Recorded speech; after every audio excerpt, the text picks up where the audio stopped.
Oi, turma. Hoje estamos aqui para uma revisão dos conteúdos da unidade 5 a 8 da disciplina Gestão Integrada de Treinamento e Competências. Basicamente, a unidade 5 vai falar sobre os métodos e técnicas em treinamento e desenvolvimento. Nós temos alguns procedimentos, um grupo, na verdade, de métodos que nós utilizamos que são os mais frequentes. Dentre eles encontramos dinâmicas, jogos, simulações e estudos de caso. A dinâmica de grupo, bastante utilizada em treinamento e desenvolvimento, é adequada porque ela vai ampliar a visão e a tomada de consciência por parte dos treinandos, uma vez que, por meio da vivência que é compartilhada com outras pessoas, ela vem estimular a mudança de atitude tão importante no dia a dia do profissional. O jogo acaba se tornando um exercício de habilidades por guardar algumas características bastante lúdicas que as pessoas acabam se mostrando, às vezes, de uma maneira mais solta do que normalmente elas o fariam. Acaba também por mobilizar para a mudança à medida que a pessoa tem condições de refletir e perceber no contato com os outros alguns aspectos sobre si mesma. Nas simulações, que é uma forma da gente aprender também alguns aspectos ligados à atividade profissional, sejam elas habilidades, atitudes ou mesmo alguns conhecimentos de ordem mais comportamental, ocorre uma mudança de papéis.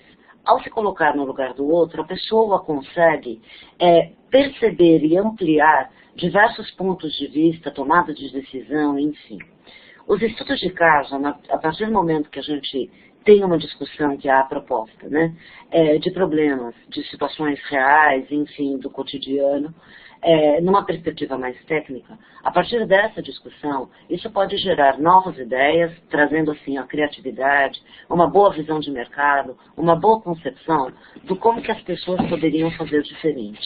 Qualquer uma dessas técnicas, vamos dizer assim, podem ser utilizadas em treinamento e desenvolvimento, só que depende bastante, sem dúvida, do objetivo que nós temos no treinamento e no desenvolvimento, qual é o perfil do público com o qual estamos lidando.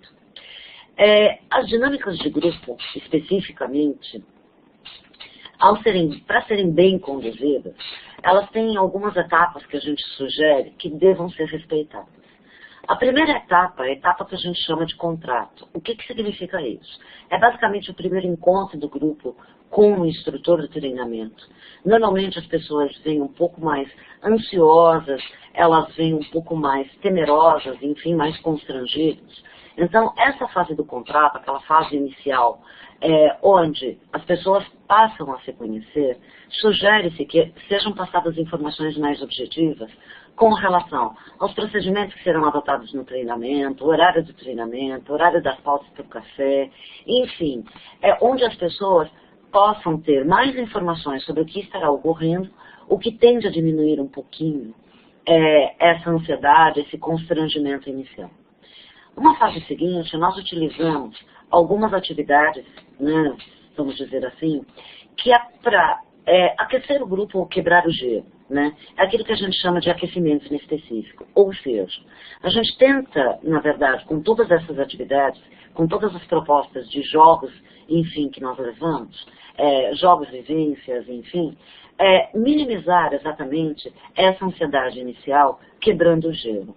Um dos cuidados que nós devemos tomar para as atividades que a gente propõe nesse aquecimento inespecífico é justamente o de evitar algumas propostas, algumas vivências, enfim, que exponham o indivíduo perante o grupo, ou ao mesmo tempo, algumas atividades que propõem um contato muito mais próximo, integrado físico, até um contato mais próximo com outros componentes, os outros integrantes do grupo.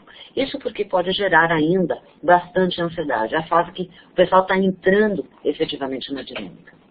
O aquecimento específico, por sua vez, ele tem por foco o próprio objetivo do treinamento, né? Então, ele vai trabalhar efetivamente alguns aspectos para integrar as pessoas, para que se tenha uma troca um pouco maior entre o próprio grupo. Na sequência, nós utilizamos as técnicas de vivência, ou seja, são os pontos mesmo, é a razão de ser do porquê nós estamos fazendo aquele treinamento. Então, normalmente, nós utilizamos técnicas de vivências que vão focar exatamente aqueles pontos que precisam ser trabalhados naquele treinamento. Aquisição de novos conceitos, liderança, negociação, administração de conflitos, seja lá qual for a razão de ser daquele encontro com aquelas pessoas. E por fim, obviamente, nós fazemos uma técnica, nós utilizamos algumas técnicas de fechamento para integrar exatamente a teoria e a prática e verificar como é que vai se dar a aplicação do que foi vivenciado ali na dinâmica de grupo em termos de aprendizagem, em termos de transposição para o dia a dia. Num certo sentido, nós fazemos a avaliação da aprendizagem de como ela ocorreu.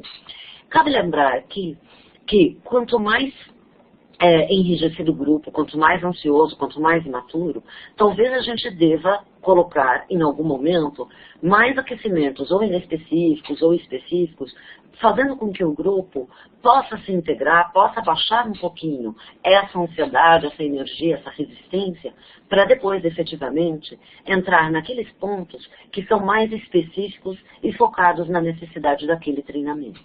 Tá? Alguns autores vão falar também do ciclo de aprendizagem vivencial, ou CAV, né, onde nós temos uma vivência, enfim, que é a proposta compartilhada pelo grupo. A partir dessa vivência, nós fazemos o relato de como é que isso foi para cada pessoa, ou como ele se percebeu, como é que foi essa vivência, enfim. A partir desse relato, há um processamento, né, do como as pessoas se sentiram, as pessoas começam a refletir sobre como elas se sentiram nesse momento, enfim, como é que elas perceberam, como elas perceberam o outro e a si próprias, enfim. E a partir daí é feita uma transposição de como é que a gente vê isso na fase da generalização, como é que a gente vê isso no dia a dia, quais são as relações que as pessoas que conviveram naquela vivência proposta percebem com aspectos do dia a dia, como é que isso se relaciona com o trabalho, enfim, para, por último, fazermos a aplicação disso. Ou seja, é onde as pessoas se veem mais mobilizadas e começam a refletir e pensar como é que elas podem adotar aspectos, os insights mesmo, que aquela vivência proporcionou no seu dia a dia. Né? O ciclo de aprendizagem vivencial é uma técnica que nós utilizamos extremamente em todos os treinamentos, praticamente, nas organizações. É mais do que uma técnica em si, ela tem todo praticamente um cronograma estruturado do como pensar a vivência de forma que ela promova uma reflexão, uma conscientização nos profissionais que passaram por aquela situação de treinamento. A unidade 6 vai falar um pouquinho dos tipos de programas que nós mantemos em treinamento e desenvolvimento. É claro que é difícil a gente colocar todos os programas de uma forma exaustiva. É mais uma questão de relembrar as possibilidades que nós temos, a amplitude que se abre hoje em termos de treinamento, e onde o profissional tem sido mais ocupado na sua prática, né, em termos de treinamento e desenvolvimento na empresa.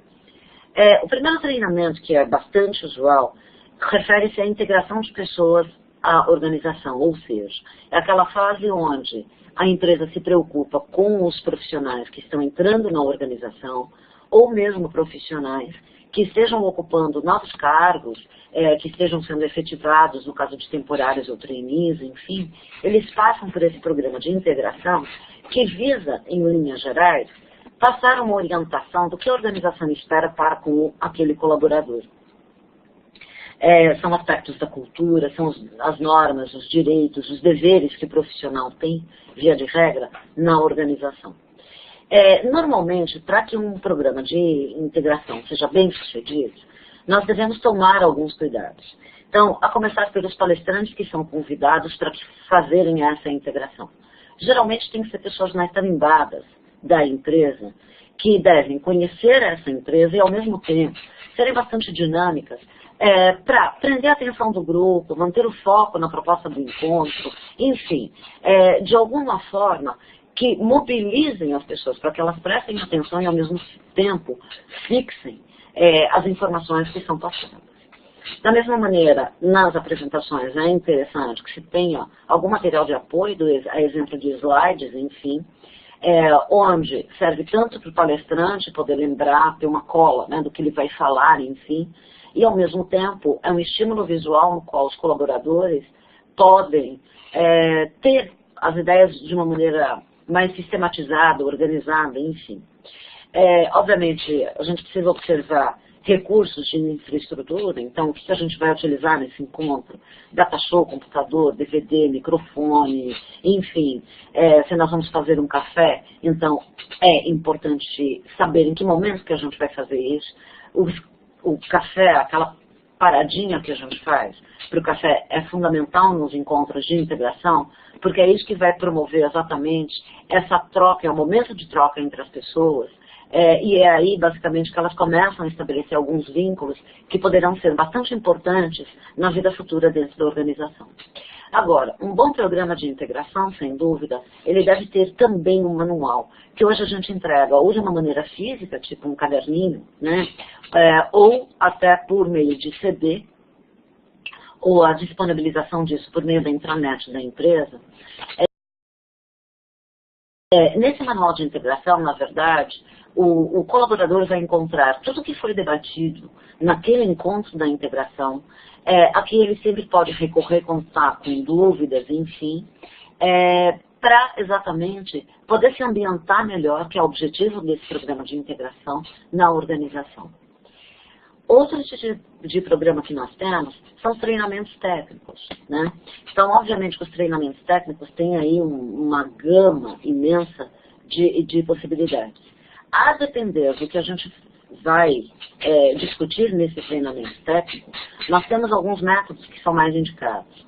Então, por exemplo, o método expositivo, que ele está muito mais centrado, né, em uma exposição dialogada, ou seja, é quase que você colocar todo mundo numa sala de treinamento, tem um palestrante, um instrutor, enfim, que vai passar, entre aspas, teoria, conceito, com suporte de data show, de alguns materiais, de alguns recursos outros, mas basicamente é um bate-papo onde alguém expõe algumas ideias. Ele é muito utilizado, por exemplo, quando a gente tem que falar de contratos em empresas, onde a gente tem que passar as ideias de novos produtos da organização, tem que passar algumas especificações técnicas, enfim, para o pessoal dessa área. Esse método acaba sendo muito utilizado. O método demonstrativo, ele está baseado, na verdade, em algumas demonstrações comentadas. Então, vocês imaginem alguém de gastronomia que queira ensinar como fazer um determinado prato. Alguém, sei lá, de artesanato que queira mostrar como fazer. Ele, na verdade, é um método que ensina, mostra, melhor dizendo, o como fazer e comenta o passo a passo do como fazer. O método por simulação, na verdade, ele é um teste, né? É o quase aprender fazendo, por assim dizer.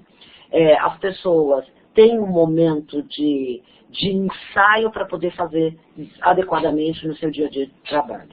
E o método monitorado, que é, na verdade, uma atividade em que ela é executada, por vezes, no trabalho, ela por meio de uma simulação, mas que é acompanhada por um especialista, um tutor, um coach, um mentor, enfim, para o profissional poder aprender a fazer, né? Os treinamentos, por exemplo, comerciais, o que nós temos, em sua maioria, eles têm por foco a mudança de atitude. Por exemplo, um vendedor, ele sabe vender, ele tem as técnicas, etc. Mas, por vezes, ele precisa de algum treinamento, de alguma reflexão, de alguma vivência, enfim, para que ele possa refletir sobre as suas atitudes, os seus gestos, a sua forma de prospecção, não no sentido técnico, mas no sentido mais comportamental. Então, a gente acaba, na maioria das vezes, realizando esses treinamentos da área comercial, muito na linha também de mudança de atitude. Obviamente que, em função de ser mudança de atitude, sempre o mais indicado são atividades muito mais vivenciais. Então, dramatizações, simulações, discussões em grupo, enfim, para uma tomada de consciência de qual é a minha ação, qual é a minha postura, como é que eu faço. Por outro lado, a formação de multiplicadores é extremamente utilizada hoje. É onde a empresa seleciona um grupo, geralmente de líderes, enfim, coordenadores, supervisores, etc. E essas pessoas escolhidas acabam aprendendo algumas técnicas para depois elas poderem reproduzir com outras pessoas dentro da organização. São chamados multiplicadores do conhecimento ou de, enfim, de aprendizagem, etc. Qual que é o foco desses treinamentos no caso? É ensinar a ensinar, vamos dizer assim. Então, nesse sentido, é importante que esses treinandos aprendam e tenham consciência de quais são os momentos, efetivamente, da aprendizagem, como é que a gente aprende. E eles vão aprender isso em primeira pessoa, à medida que eles passam por uma vivência. Para esses tipos de treinamento, o que a gente sugere? As técnicas vivenciais e o CAV são muito importantes, porque é onde a gente tem um momento, pela própria estruturação do tipo de técnica, né, do CAV, a gente tem aí a possibilidade de discutir passo a passo o relato, a sistematização, a generalização, como aplicar isso no dia a dia, etc. Todas essas etapas acabam sendo super importantes para o pessoal tomar uma consciência da aprendizagem, então como é que é aprender, de quais são as dificuldades, para depois poder reproduzir com outras pessoas em seu dia a dia. A unidade 7 vai falar um pouquinho sobre treinamento e desenvolvimento na sua interação com as outras áreas, em termos principalmente de gestão de pessoas. Ou seja, ela vai estabelecer uma relação do porquê treinamento e desenvolvimento nas organizações, o que a gente faz em outras palavras. Um dos primeiros focos, por assim dizer, em termos de treinamento e desenvolvimento, diz respeito à retenção dos próprios profissionais.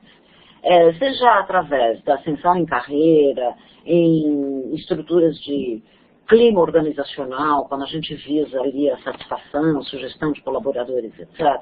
Nós utilizamos muito o treinamento e desenvolvimento exatamente para que as pessoas possam desenvolver, enfim, algumas competências, para que as pessoas possam atender, enfim, às suas expectativas profissionais, num certo sentido, o que vai garantir a retenção, a manutenção das pessoas na organização. Por outro lado, nós por vezes temos profissionais que não estão tão bacanas, né? Não estão tão adequados, por assim dizer, no desempenho de suas atribuições. Então, elas precisam, por exemplo, desenvolver algumas competências, algumas habilidades, etc. É estabelecido um plano, sem dúvida, de treinamento, seja na gestão de desempenho dessas profissionais, é estabelecido um plano de ação, onde elas vão, basicamente, ter a oportunidade de desenvolver algumas competências. E, obviamente, quando a gente fala de desenvolvimento, obrigatoriamente nós estamos falando de programas de treinamento, seja ele técnico, comportamental, mudança de atitude, enfim, nós estamos falando disso. Quando a empresa busca implementar ou alinhar as suas estratégias, né, ela precisa, para isso, desenvolver pessoas. Então, boa parte, por exemplo, hoje, das ações focadas em implementação de gestão por competências, onde a empresa pode alinhar, basicamente, com os seus objetivos e estratégias empresariais, são realizadas por meio desses encontros de treinamento e desenvolvimento nas organizações. Da mesma maneira, às vezes nós precisamos treinar os próprios colaboradores da empresa para que eles aprendam a aplicar ou utilizar determinadas ferramentas específicas de gestão de pessoas. Por exemplo, se eu vou implementar na empresa, eu só quero alterar a minha gestão, as minhas formas de avaliar o desempenho dos colaboradores, obviamente que eu preciso treinar a organização inteira, praticamente, para isso. Então, eu vou treinar os avaliadores, explicando, conscientizando, sensibilizando para o que é uma avaliação, como avaliar, que não está baseado naqueles aspectos pessoais do tipo gosto ou não gosto, mas que tem indicadores bastante objetivos para serem avaliados, mensurados, etc. Se nós fazemos, por exemplo, um mapeamento para conhecer as competências das pessoas, Às vezes as pessoas podem resistir, podem se sentir constrangidas, podem ficar com medo do tipo, ó, vou ser mandado embora. Então, às vezes é importante a gente fazer essa sensibilização exatamente para baixar um pouquinho a ansiedade, esclarecer as pessoas, ensinar, entre aspas, aí como utilizar da melhor forma uma determinada ferramenta. Da mesma maneira, treinamento e desenvolvimento está engajado em todas as atividades, vamos dizer, em todos os processos de mudança na organização. Seja mudança, às vezes, de uma direção, seja uma mudança, por exemplo, de estratégia da organização, seja implantação de uma nova tecnologia. Todas as mudanças, as grandes mudanças que geram impacto na organização, também tem aí a participação em treinamento e desenvolvimento, porque é fundamental sensibilizar as pessoas, enfim, melhorar, às vezes, o próprio clima da organização, no sentido de motivar as pessoas para aquele processo de mudança. Então, novamente, aí, a necessidade de treinamento e desenvolvimento na organização. Basicamente, a unidade 8 vai falar um pouquinho sobre as tendências e os desafios que nós temos em treinamento e desenvolvimento. Basicamente, nós temos aí os processos de crescimento e desenvolvimento, focados em gestão da qualidade, gestão do conhecimento, de competências, enfim, é onde a gente vai começar a desenvolver, né, as pessoas e a organização, por exemplo, para algumas práticas, para algumas certificações, a exemplo da ISO, etc. Nós temos aí um outro foco, que é o da tecnologia, a própria ideia, né, de gestão de negócios, enfim, a própria gestão de pessoas numa abordagem mais competitiva do conhecimento, geralmente são um foco desse tipo de usos, né, vamos falar assim, em termos de treinamento e desenvolvimento nas empresas. À medida que nós falamos de um treinamento no mundo globalizado, nós temos aí as interações entre países, entre empresas internacionalizadas, que a gente convive com culturas totalmente diferentes dado o país de origem. Tem um dos desafios que nós temos é exatamente o de ajustar todo um know-how que nós temos, por exemplo, para uma cultura local. Então é diferente se eu faço um treinamento no Brasil, com a nossa cultura, que é muito mais afetiva, muito mais flexível, etc., tem que ser muito diferente de um treinamento que eventualmente eu desenvolvo no Japão, né? Não estou me referindo, obviamente, a alguns aspectos do conhecimento que precisa ser desenvolvido, mas a forma que isso deve ser desenvolvido, obviamente, precisa ser refletido, pensado, etc. Tem aí algumas questões que se apresentam quando a gente fala dos desafios de treinamento e desenvolvimento, que podem e que sintetizam de uma maneira bastante adequada o caminho que nós temos a trilhar aí em termos de futuro na área. Então, o primeiro aspecto é como preparar os jovens, né, num ambiente onde a gente tem uma economia globalizada, onde a gente precisa cada vez mais desenvolver intelectualmente, enfim, e capacitar as pessoas para esses ambientes da diversidade. Esse é uma grande dificuldade que nós temos. Hoje, claro, é muito mais fácil estudar e aprender hoje do que foi em épocas passadas. Nós temos muita informação em todos os lugares. Entretanto, a gente precisa canalizar essas informações, sistematizar e aprofundar. Então, nesse sentido, é que a gente fala que isso é um dos desafios. Da mesma maneira, nós temos aí uma população bastante grande, se eu tiver que pensar em todos os países, mas principalmente no Brasil ainda, que estão à margem, né, dos meios das empresas, que estão ainda com grandes deficiências em termos de educação, que, num certo sentido, a gente fala que existe, se por um lado eu falo, é muito mais fácil aprender hoje, por outro lado, nós temos ainda uma gama imensa de pessoas que estão à margem dessas estruturas de aprendizagem. Está aí mais um dos desafios de treinamento de como democratizar efetivamente a educação. Da mesma maneira, como é que a gente hoje desenvolve treinamento em pequenas empresas, né? Normalmente treinamentos nas empresas, ele é feito nas grandes corporações que têm as suas áreas respectivas, ou elas contratam consultorias especializadas para isso, mas e a pequena empresa que hoje mobiliza a economia do país, como é que ela faz? Como é que ela pode vir a fazer? Como que eu posso desenvolver esses programas de treinamento, capacitar pessoas que estão cada vez mais atuando nessas pequenas, micro e pequenas empresas, né? Elas não têm que ser treinadas? Não é bem assim. É mais um desafio. Da mesma maneira, como é que a gente pode estimular a diversidade? Enfim, a mulher chegou ao mercado de trabalho, nós hoje trabalhamos em equipes multiprofissionais, multidisciplinares, multiculturais.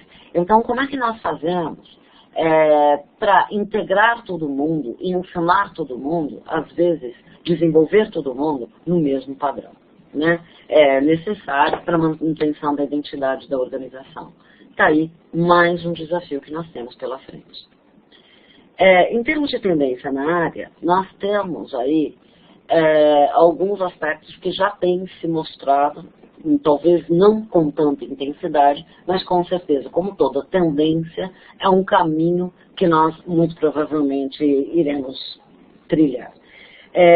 Muitas empresas hoje, em razão da competitividade, falam em capital intelectual, falam em desenvolvimento do conhecimento, da gestão do conhecimento. Então, cada vez mais, treinamento e desenvolvimento, ela vai se preocupar com o aumento da performance, de desempenho da organização como um todo. Nós estamos hoje engajados em treinamento e desenvolvimento, em transformar as empresas em organizações de aprendizagem, né? Ou seja, nós hoje buscamos fazer com que a própria organização aprenda a aprender e, a partir disso, desenvolva os seus colaboradores por meio de suas competências, conhecimento, etc. Então, nesse sentido, nós estamos mudando o formato no treinamento, estão aí as universidades corporativas, estão aí todas as plataformas de e-learning que nós temos nas organizações, concomitantemente ao treinamento mais tradicional, onde nós temos pequenos grupos para desenvolver competências, comportamentos, habilidades, atitudes, enfim. Da mesma maneira, nós temos hoje uma mudança na forma de nós, profissionais de treinamento, integrarmos, né, e entregarmos para a organização o nosso serviço. Hoje nós temos aí a ampliação da terceirização, então a empresa hoje acaba descentralizando, delegando a consultorias especializadas efetivamente esse trabalho de treinamento, de desenvolvimento da organização.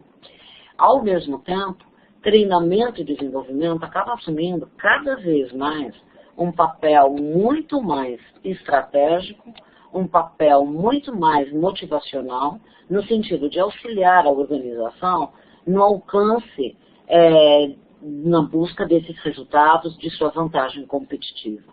Então, ao mesmo tempo que o treinamento, a empresa se apoia, né, para fazer acontecer a sua estratégia, ela se apoia em treinamento e desenvolvimento, que tem um forte caráter mobilizador em termos de sensibilização, em termos de conscientização, em termos de motivação da organização como um todo. Pessoas, foi uma breve revisão dos conteúdos da unidade 5 a 8. Caso vocês precisem, estamos à disposição e até a próxima.